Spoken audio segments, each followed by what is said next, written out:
কিরে, তুই মাছ দিয়ে ভাত খাচ্ছিস? ধর এই মাথাটাও খা। আম্মু, কালকে তো আমি মাছের মাথা খাইছিলাম, এটা আব্বুর জন্য রেখে দিতা, আব্বু খাইতো। আরে তুই খাতো, তুই তো মাছের মাথা খেতে খুব পছন্দ করিস। মাছ তো প্রায় রান্না করি, তখন তোর বাপরে দিবনে।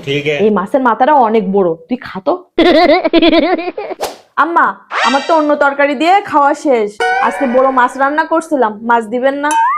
খেতে থাকো, দিচ্ছি। এই নাও ধরো, এটা খাও। আজকেও আপনি আমাকে অর্ধেক মাছ দিছেন, কড়াই তো মাছ ঠিকই আছে, তারপর আপনি প্রতিবার আমাকে অর্ধেক মাছ কেন দেন? ওরে বাবা রে, তুমি কি ভাবছিলা বড় মাছ রান্না করে বড় পিসটা তোমার দিয়ে খাওয়াবো? যেটা দিছি এটা চুপচাপ খাও।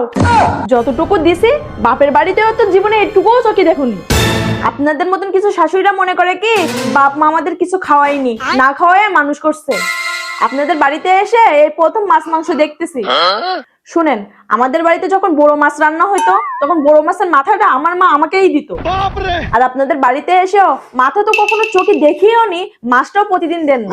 তাহলে যাও না, যাও বাপের বাড়িতে গিয়ে মাছের বড় বড় মাথা বড় বড় পিস খেয়ে আসো।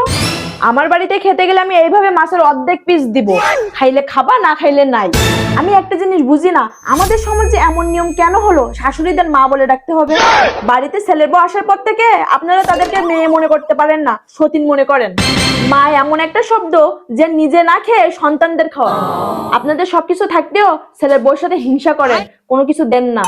কেননা মানুষকে দেওয়ার মতন মন মানসিকতা আপনাদের নাই। ये फंस गया सी है।